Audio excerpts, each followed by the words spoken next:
नहीं अपितु पूरी मानवता की धरोहर है, पूरी मानव जाति की धरोहर है, ऐसा मानते हुए उनके रखरखाव, उनके संरक्षण के विषय में जो 195 देशों ने समझौता किया था, भारत भी उनका सिग्नेटरी है। 1972 से लेकर के अब तक इस कन्वेंशन के तहत भारत को इसकी वर्किंग कमेटी में, जो एक तरह से इसका स्टीयरिंग ग्रुप होता है, उसमें काम करने का अवसर मिला। लेकिन ये पहली बार है कि भारत को अध्यक्षता के साथ साथ में भारत में वर्किंग कमेटी की मीटिंग, वर्ल्ड हेरिटेज कमेटी की मीटिंग जो है वो आयोजित करने का सौभाग्यपूर्ण अवसर मिला। बहुत थोड़ा सा समय था, सरकार बनने के बाद मात्र 40 दिन से भी कम समय में ये निर्णय करके, और इतना बड़ा आयोजन जिसमें दुनिया के 165 से ज़्यादा देशों के प्रतिभागी सम्मिलित होने थे। दुनिया भर के लगभग 2000 से ज़्यादा डेलीगेट्स जिस कार्यक्रम में उपस्थित होने थे, ऐसा कार्यक्रम आयोजित कर और सफलतापूर्वक आयोजित कर भारत की जो कैपेसिटी G20 के बाद में बढ़ी है, और सम्मानीय प्रधानमंत्री जी के नेतृत्व में जिस तरह से भारत ने ये क्षमता अर्जित की है, दुनिया भर के लगभग 2000 से ज़्यादा डेलीगेट्स जिस कार्यक्रम में उपस्थित होने थे, ऐसा कार्यक्रम आयोजित कर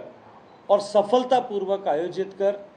भारत की जो कैपेसिटी G20 के बाद में बढ़ी है, और सम्मानीय प्रधानमंत्री जी के नेतृत्व में जिस तरह से भारत ने ये क्षमता अर्जित की है, उसका एक नायाब उदाहरण जो है वो देखने को मिला है। इस वर्ल्ड हेरिटेज कमेटी की मीटिंग के बाद मीटिंग में हम लोगों के लिए ये सौभाग्य का विषय है कि वर्ल्ड हेरिटेज कमेटी की मीटिंग में जो देश में पहली बार आयोजित हुई, उसमें भारत की एक और पूरा महत्व की संपदा, ऐतिहासिक महत्व की संपदा, असम के सरायदेव जिले में स्थित जो मॉयदाम्स हैं, ताई अहोम डायनेस्टी, जिसने 6ठी शताब्दी से लेकर 12वीं शताब्दी तक उस पूरे क्षेत्र में शासन किया था, उनके बरियल ग्राउंड्स जहां उनका अंतिम संस्कार किया जाता था, वहां जिस तरह की अवसंरचना बनाई जाती थी ट्रेडिशनली, वो सीरीज ऑफ ऐसी अवसंरचनाओं को, इंफ्रास को वर्ल्ड हेरिटेज लिस्ट में सम्मिलित किया गया है। और इसके साथ ही भारत की ये 43वीं संपदा होगी, जो ताजमहल, जो और कुतुब मीनार और सूर्य मंदिर, इन सब की श्रृंखला में एक और संपदा भारत की जुड़ी है। इसके साथ साथ में जो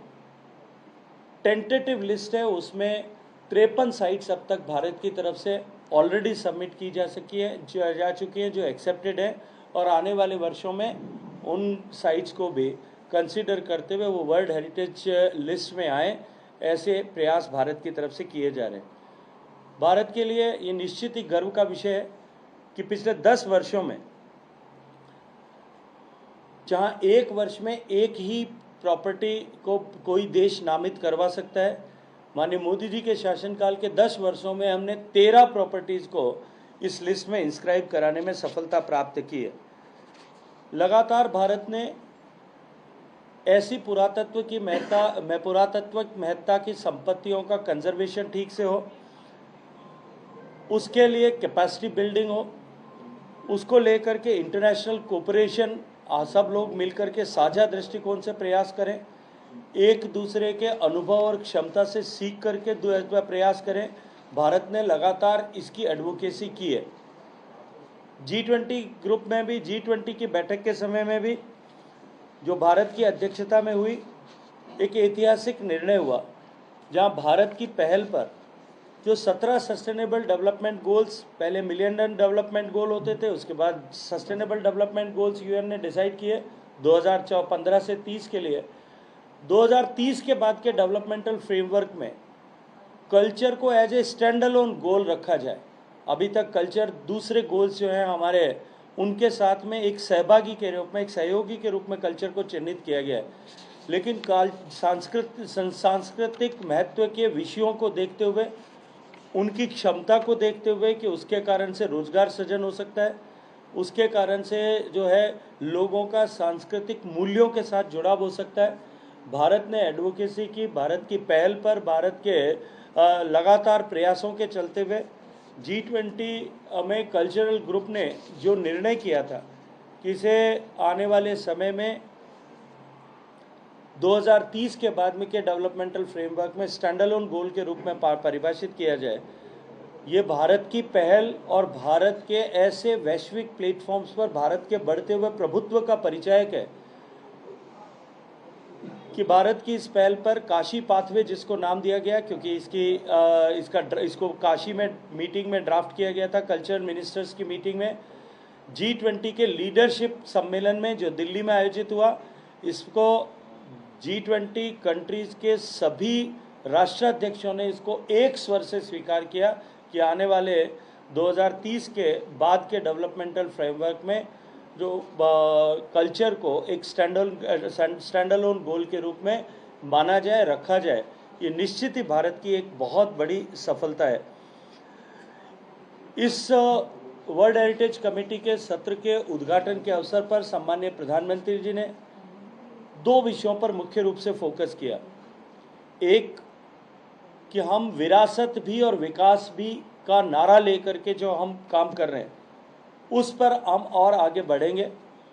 अपनी विरासत का संरक्षण करते हुए, अपनी ऐतिहासिक संपदाओं का संरक्षण करते हुए, अपने टेंजिबल इंटेंजिबल असेट्स का कल्चरल असेट्स का संरक्षण करते हुए हम आधुनिक विकास की दिशा में भी आगे बढ़ेंगे। और हम सब ने देखा कि किस तरह से पिछले 10 साल में सम्माननीय प्रधानमंत्री जी के नेतृत्व में भारत की संस्कृति का संरक्षण की दिशा में भी काम हुआ और भारत की संस्कृति को विश्व के पटल पर एक बार फिर नए सिरे से परिचित कराने, उसके प्रति लोगों का रुझान बढ़ाने में भी हमने सफलता प्राप्त की है। जहां एक तरफ नालंदा के विश्वविद्यालय का पुनर्निर्माण हुआ, काशी के कॉरिडोर का पुनर्निर्माण हुआ और इसके साथ साथ में उज्जैन में महाकाल लोक का निर्माण हुआ, उसी श्रृंखला में इस बजट में भी गया के महाबोधि मंदिर और विष्णुपाद मंदिर, इन दोनों के होलिस्टिक डेवलपमेंट की जो रूपरेखा बजट में रखी गई है। माननीय प्रधानमंत्री जी का ये विषय कि हम विरासत भी और विकास भी, इन दोनों पर समान महत्व जो है दोनों को समान महत्ता देते हुए हम आगे बढ़ेंगे, इसका परिचायक है। इसके साथ साथ में माननीय प्रधानमंत्री जी ने कहा कि हम केवल भारत में भारत के देशों के ही ऐसी पुरातात्विक महत्ता की संपदा की रक्षा नहीं करते, हम जब ग्लोबल कोऑपरेशन की बात करते हैं तब ये अधिकार हमें इसलिए मिलता है कि भारत ने अपने पड़ोस के देशों में भी जहां इस तरह की क्षमताएं नहीं है, वहां इस तरह की ऐतिहासिक महत्व की, पुरातात्विक महत्व की संपदाओं के संरक्षण में अन्य देशों को सहयोग भी प्रदान किया है, जिनमें जो है कंबोडिया का अंकोर वाट मंदिर है, चाम टेम्पल्स ऑफ वियतनाम है,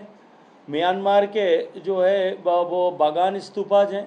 ऐसे अनेक संपदाएं विश्व भर में हैं जिनके संरक्षण के लिए ग्लोबल साउथ देशों में स्पेसिफिकली भारत अपनी क्षमताओं के आधार पर सहयोग कर रहा है। इसके साथ साथ में माननीय प्रधानमंत्री जी ने उस अपने भाषण में एक बड़ा अनाउंसमेंट करते हुए $10 लाख की सहयोग राशि ग्लोबल साउथ के देशों में विशेष रूप से इन ऐतिहासिक महत्व की धरोहरों के संरक्षण के लिए कैपेसिटी बिल्डिंग हो सके, इसके लिए जो है भारत की तरफ से सहयोग राशि के रूप में देना ऐसा घोषणा की थी। ASI ने एक एग्रीमेंट इक्रोम के साथ में किया है, जहां इस तरह की कैपेसिटी बिल्डिंग के साथ में ASI ने जो पिछले 1.5 शताब्दी के लगभग कालखंड में जो कैपेसिटी अर्जित की है, उस कैपेसिटी को दूसरे देशों के साथ में शेयर करते हुए हम ऐसे संरक्षण की गतिविधियों को और अधिक जो है गति प्रदान कर सकें, इसके ऊपर बातचीत की है। माननीय प्रधानमंत्री जी ने अपने भाषण में जो रिपैट्रिएशन को, हमारी पुरातात्विक महत्ता की संपदाएं जो चोरी से, स्मगलिंग से या गुलामी के कालखंड में भारत से बाहर चली गई, उन सबको वापस लाने में जिस तरह से गति भारत ने प्राप्त की है, उसके बारे में भी चर्चा की थी। इस बैठक के समय में हमने वहाँ एक एग्जीबिशन भी लगाई थी, जिसमें ऐसे महत्व की संपदाएं जिनको भारत वापस लाया गया है, हमारी कल्चरल हेरिटेज प्रॉपर्टी जिनको भारत लाने में हमने कामयाबी प्राप्त की है, उनकी 25 ऑब्जेक्ट्स को वहाँ लगा करके उसकी प्रदर्शनी भी एक जो है वहाँ रखी थी, जिसको माननीय प्रधानमंत्री जी ने, डीजी यूनेस्को ने भी देखा। और उसके साथ साथ में इस मीटिंग में आने वाले सारे डेलीगेट्स ने उसके ऊपर बहुत रुचि के साथ में उसे देखा। मैं आपके संज्ञान के लिए सिर्फ बताना चाहता हूँ कि 1977 से लेकर के और जब ये कानून बने, ये कन्वेंशन साइन हुआ, उसके बाद से लेकर के और 2014 तक जब सम्मानीय मोदी जी के नेतृत्व में सरकार बनी, ऐसी महत्ता के केवल 13 ऑब्जेक्ट्स भारत वापस लाए गए थे। दुनिया के दूसरे देशों के साथ में उनके पास पहुंची हुई संपत्ति को सारे नियम कानून सबके ऊपर काम करते हुए वापस लाना निश्चित रूप से डिफिकल्ट काम था। लेकिन क्योंकि माननीय मोदी जी का भारत की विरासत के प्रति जो सम्मान और प्रेम है, उसके चलते हुए पिछले इस 10 साल के कालखंड में 13 की वो संख्या बढ़ करके अब 350 के आंकड़े को पार कर चुकी है। हम इतनी पुरातात्विक महत्ता की संपदाएं माननीय मोदी जी की प्रेरणा और उनके व्यक्तिगत प्रयासों के चलते हुए भारत लाने में कामयाब हुए। इस दिशा में एक और बड़ी सफलता भारत को मिली, जिस के तहत माननीय मोदी जी के पिछले वर्ष हुए अमेरिका प्रवास के समय प्रधानमंत्री मोदी और राष्ट्रपति जो बाइडेन के बीच में जो चर्चाएं हुई थी, उसका एक बिंदु कि भारत और अमेरिका के बीच में इस तरह के कल्चरल प्रॉपर्टी एग्रीमेंट साइन हो, जहां एक दूसरे के देश से इलीगली गई जो है कल्चरल हेरिटेज ऑब्जेक्ट को वापस देश में रिपेट्रिएट किया जा सके, उसकी व्यवस्था को सुगम किया जा सके। पिछले 1 साल से उस पर प्रयास जारी थे। वर्ल्ड हेरिटेज कमेटी की मीटिंग के दौरान ही हमने अमेरिका के साथ में कल्चरल प्रॉपर्टी एग्रीमेंट साइन करने में सफलता प्राप्त की है। इसके तहत अब भारत में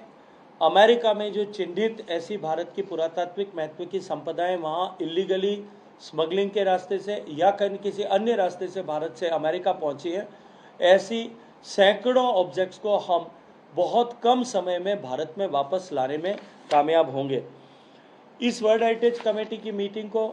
वर्ल्ड हेरिटेज कमेटी के सारे डेलीगेट्स ने एक ऐतिहासिक मीटिंग के रूप में ऐसा स्वीकार किया है। मेरी उन सब से चर्चा हुई, अनौपचारिक रूप से भी सभी डेलीगेट से बातचीत की, भोजन के समय में, जो विभिन्न कार्यक्रमों के समय में उनसे अनौपचारिक चर्चा हुई। सभी ने इस बात को स्वीकार किया कि ये आयोजन न केवल अनूठा था अपितु अद्वितीय भी था। ऐसा एक भी आयोजन अब तक जो है वो किसी भी स्तर पर किसी भी जगह पर नहीं हो पाया है। हमारा जो मोइदाम्स जिनको हमने अब इस बार सफलतापूर्वक विश्व धरोहर सूची में सम्मिलित कराया है, ये पूर्वोत्तर भारत की पहली जो है कल्चरल हेरिटेज है। इससे पहले प्राकृतिक संपदा के रूप में काजीरंगा और मानस नेशनल पार्क्स दोनों वहाँ लिस्ट हो चुके हैं। माननीय प्रधानमंत्री जी के नेतृत्व में हमने इसके साथ साथ में इस बैठक के समय में 2 और साइट आयोजन किए। एक यंग प्रोफेशनल फोरम आयोजित किया, जिसमें इस विधा में रुचि रखने वाले दुनिया भर के ऐसे 50 युवक युवतियां जो आने वाले समय में वर्ल्ड हेरिटेज कंजर्वेशन की दिशा में अपना कैरियर बनाना चाहते हैं या इस दिशा में प्रवीणता दक्षता हासिल करना चाहते हैं, उनको इंटरनेशनल एक्सपोजर मिले। ऐसे 50 युवक युवतियों को एक साथ बिठा करके इस 10 दिन तक उनके इंटरैक्टिव सेशंस कराए। इसके साथ साथ में उन जो है एक्सपर्ट्स ने जा कर के अपने वहाँ व्याख्यान दिए। इस समिति के समय में आए हुए डेलीगेट्स ने वहाँ जा कर के अपने अनुभव के आधार पर उन सबको वक्तव्य दिए और निश्चित ही इन सभी प्रतिभागियों को इस दृष्टिकोण से उनके कैपेसिटी बिल्डिंग में भी एक बहुत बड़ा उछाल इसके माध्यम से मिला होगा। इसके साथ साथ में जो ऐसी हेरिटेज साइट्स के कंजर्वेशन के लिए काम करने वाले साइट मैनेजर्स हैं, जो हमारे ASI के प्रोफेशनल्स भी हैं, स्टेट्स के प्रोफेशनल्स भी हैं, और उसके साथ साथ में विभिन्न विश्वविद्यालयों में जो आर्कियोलॉजिकल डिपार्टमेंट में काम करने वाले लोग हैं, ऐसे लोगों को चिन्हित कर विश्व भर के और अधिक जो है साइट मैनेजर्स को उनके साथ में जोड़ करके उनका भी एक 10 दिवसीय कार्यशाला इसके साथ में आयोजित की, जिस कार्यशाला के माध्यम से हमने उनके एक दूसरे के अनुभव से वो सीखें और बेहतर तरीके से इन साइट्स का प्रबंधन कर सकें, इसको सुनिश्चित करने का प्रयास हमने सफलतापूर्वक किया है। इस मीटिंग में जो विभिन्न विषयों पर डिस्कशंस हुए, दुनिया के अनेक देशों ने अपने प्रपोजल सबमिट किए। इस बार के नॉमिनेशंस पर जो इंस्क्राइब होने के लिए नॉमिनेट विभिन्न देशों में किए थे, उन पर 27 ऐसे विषयों पर चर्चा हुई जिनमें दुनिया भर के लगभग पूरे विश्व का प्रतिनिधित्व करने वाले 24 ऐसे कल्चरल प्रॉपर्टीज़ को, हेरिटेज प्रॉपर्टीज़ को वर्ल्ड हेरिटेज लिस्ट में सम्मिलित करने का निर्णय इसमें हुआ। और इसके साथ साथ में जो ग्लोबल हेरिटेज की, वर्ल्ड हेरिटेज लिस्ट की पहले से लिस्टेड संपदाएं हैं, उनके बारे में जो है उनके रखरखाव के बारे में जो विषय, जो ऑब्जर्वेशंस आए थे, उन पर विचार किए गए। और उसके साथ जो डेंजर में ऐसी, जो खतरे में ऐसी साइट्स हैं, उनके बारे में भी उनको भी सूचीबद्ध करने का काम किया गया। और इस के साथ साथ में सारे दुनिया के देशों से इंटरनेशनल असिस्टेंस जो है वर्ल्ड हेरिटेज के का जो फंड है, उसके माध्यम से जहाँ पर आवश्यकता है वो देने के बारे में भी निर्णय इसमें हुआ। भारत के परिप्रेक्ष्य में बायलैटरल मीटिंग्स जो हैं, अनेक देशों के मंत्री जो इस बैठक में आए थे उनके साथ में हुई। उसके साथ साथ में यूनेस्को की डीजी के साथ में, इकरॉम के डीजी के डायरेक्टर के साथ में, और अन्य जो है विश्व के ऐसे महत्वपूर्ण व्यक्ति जो इस बैठक के समय आए थे, उनके साथ में बायलैटरल मीटिंग्स भी हुई। इस बैठक के आयोजन के लिए मैं आयोजन के साथ में जुड़े हुए सभी लोगों का धन्यवाद करते हुए कल्चर मिनिस्ट्री के लोगों का, ASI के सारी टीम का, और उसके साथ साथ में मैं टूरिज़्म मिनिस्ट्री का भी विशेष रूप से धन्यवाद करना चाहता हूं, जिन्होंने अत्यंत परिश्रम करके भारत के पर्यटन के दृष्टिकोण से भारत की महत्ता और भारत की विशेषता, विभिन्न राज्यों की डाइवर्सिटी, जो हमारी विभिन्नता है, उन सबको वहाँ पर बहुत खूबसूरत प्रदर्शनी के माध्यम से, जिसमें भारत की संस्कृति, भारत की कला, भारत के टूरिज़्म अट्रैक्शन, भारत का जो है कुजीन, भारत का भोजन की विविधता, इन सब को बहुत खूबसूरत तरीके से प्रदर्शित किया था, जो एक इस बैठक के डेलीगेट्स के लिए और इस बैठक में आने वाले लोगों के लिए राज्यों ने भी अपने अपने टूरिज़्म के डेस्टिनेशंस को और पोटेंशियल्स को वहाँ पर दिखाया था। ये निश्चित रूप से वो इस बैठक के डेलीगेट्स के लिए एक आकर्षण का बड़ा केंद्र था। और मैं विश्वास के साथ में कह सकता हूँ कि इस 10 दिन के आयोजन से एक भारत की तरफ देखने की वैश्विक दृष्टि, पूरे विश्व भर की दृष्टि, जो G20 के बाद में, या मैं कहूँ कि पिछले 10 वर्षों में बदली है, या G20 के बाद में जिसको एक नया ऊंचाई मिली थी, इस वर्ल्ड हेरिटेज कमेटी की मीटिंग को 40 दिन से कम समय में आयोजित करके और अद्वितीय रूप से आयोजित करके भारत के तरफ देखने की दृष्टि में और अधिक जो है वो ऊंचाई आएगी। और इसके माध्यम से भारत की कल्चरल हेरिटेज और भारत की पुरातात्विक संपदा के संरक्षण में जो भारत की गंभीरता भी है और जो भारत की ताकत भी है, वो पूरे विश्व भर में पहुंचेगी। और इसके साथ साथ में ये जो डेलीगेट्स भारत में आए, इन्होंने जिस तरह से भारत के टूरिज़्म को, पोटेंशियल को देखा है, मैं विश्वास के साथ में कह सकता हूँ, क्योंकि उनमें से बहुत से लोगों ने दिल्ली की वर्ल्ड हेरिटेज साइट्स का मुलायजा किया, उन्होंने आगरा में जाकर के, जयपुर में जाकर के, और कुछ लोगों ने देश के अन्य हिस्सों में भी मीटिंग के पहले या कुछ का बाद में जाने का कार्यक्रम है, जाकर के जो भारत के टूरिज़्म इम्पोर्टेंस की जगहों पर जाकर के जो दर्शन किया है। निश्चित रूप से आने वाले समय में भारत के पर्यटन को, क्षेत्र को भी इसके कारण से बहुत बड़ा जो है उछाल देखने को मिलेगा। पहले आज तो इसी पे रखें, पॉलिटिकल नहीं, वो पार्लियामेंट में करें। तो ये अभी आप सुन रहे थे केंद्रीय पर्यटन